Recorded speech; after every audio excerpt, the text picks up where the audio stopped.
수급이 답이다 시간입니다. 최강천 전문가 연결하겠습니다. 안녕하세요, 전문가님. 예, 안녕하세요. 네, 오늘 장 키맨부터 이야기 들어볼게요. 예, 오늘 키맨은 기관 투자자로 선정했습니다. 네, 어제는 매수를 보여줬는데 이 윈도우 드레싱 효과가 벌써 끝나면서 오늘은 바로 또 매도로 돌아서는 모습이었어요. 네, 그렇습니다.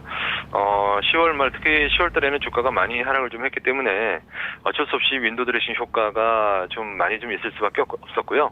그래서 기관 투자자들이 어제 그제죠. 이틀 동안 집중적인 그런 매수가 좀 있었는데 이제 뭐 인위적인 어떤 그런 흐름이 끝나다 보니까는 매도에 이제 주저할 이유가 없겠죠.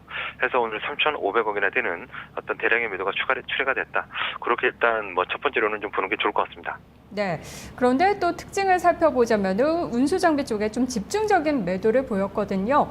이것은 어떻게 봐야 될까요? 일단 오늘 그 특정 업종에서 자동차 쪽을 또 할 예정인데요. 미리 좀 이렇게 앞당겨서 좀 얘기를 좀 해야 될 것 같은데요. 자동차 쪽은 계속 제가 말씀드렸던 그 내용과 크게 다르지 않다라고 좀 보셔야 될 것 같습니다. 삼성전자는 뭐 환율이 빠지는데도 크게 하락하는 그런 흐름이 아니죠. 횡보의 흐름만이 나타나고 있는데 뭐 현대차라든가 기아차라든가 뭐 모비스 오늘 뭐 타이어 쪽은 뭐 아주 급락을 하는 뭐 대부분의 뭐 자동차와 관련된 종목들은 아주 그냥 뭐 급락을 하는 그런 모습들이 나타났죠. 계속 말씀을 드렸던 어떤 유럽산 그다음에 일본산 자동차고의 어떤 경쟁력 약화 우려감 그것이 가장 크다라는 거 그렇게밖에 말씀을 드릴 수가 없습니다.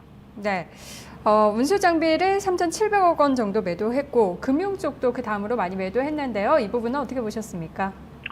예, 뭐 그런 부분들도 마찬가지죠. 운수장비 말씀드렸던 그런 이유들 때문에 좀 매도를 좀 했고, 금융주에 대해서 한 350억 정도 매도를 한 거는 어제 신한지주의 실적이 좀 발표를 했는데 신한지주의 실적이 좀 좋지 않게 좀 발표가 좀 됐죠.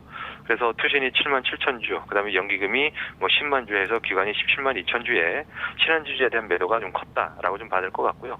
그러다 보니 이제 업종의 대표주인 신한금융지주가 실적이 안 좋다 보니 KB금융으로도 33만 주의 매도가 좀 몰렸고, 그리고 의리금융지주도 약 연기금을 포함해서 40만 주 정도의 매도가 좀 몰렸고 했던 어떤 흐름이죠. 신한지주의 어떤 실적 악화 이것이 조금 좀 업종에 영향을 줬던 것으로 가장 크게 영향을 줬던 것으로 보여집니다. 네, 원화 강세 그리고 실적 우려가 있는 쪽을 매도했는데요. 그렇다면 자동차 쪽 봐주실 것 같은데 오늘의 수급 특징주 말씀해 주세요. 네, 일단 오늘 현대차 쪽을 또 볼 텐데요. 네. 자동차에 대한 어떤 전반적인 이슈는 제가 계속 말씀드렸던 이슈다라고 좀 봐야 될 것 같고요. 일단 현대차 같은 경우 수급 동향은 외국인이 오늘 40만 주의 매수가 있었고요. 그리고 기관 투자자들이 85만 주의 매도가 있었는데요. 근데 투신권에서만 거의 59만 주의 매도가 있었습니다. 그리고 금융 투자를 빼면은 7대 기관들이 다 매도를 하는 그런 흐름이었고, 현대차가 장중 6%에 가까운 그런 급락이 있었죠. 현대차가 하루에 6% 하락하는 거는 작년 이후에는 거의 처음 있는 일이 아닌가라는 그런 생각도 좀 드는데요. 어제 대단히 많이 하락했습니다. 며칠 전에 어떤 저점에서는 밑꼬리를 달리는 흐름인데, 동시에 오후장과 장 막판과 그리고 동시효과에서 외국인 투자들의 집중적인 매수가 현대차에 좀 들어왔죠. 그래서 좀 동시효과에 좀 떠서 나오는 동시효과에 한 1% 이상 상승 이렇게 밑꼬리를 달면서 마감하는 그런 흐름들이 좀 있는데요. 결론적으로는 저는 이렇게 좀 보여집니다. 현대차, 자동차, 이 기아차의 어떤 주봉의 흐름을 좀 보면요. 58,000원이 상당히 주봉상에서 절대적인 추세선이죠. 66,000원이 1차라면 58,000원이 2차라고 봐야 되겠죠. 그다음에 현대차 같은 경우도 사실 종가 기준으로는 지지가 됐습니다만은 21만 5천원이 어떤 주봉상에서의 굉장히 중요한 어떤 지지 라인이다라고 좀 봐야 되겠습니다.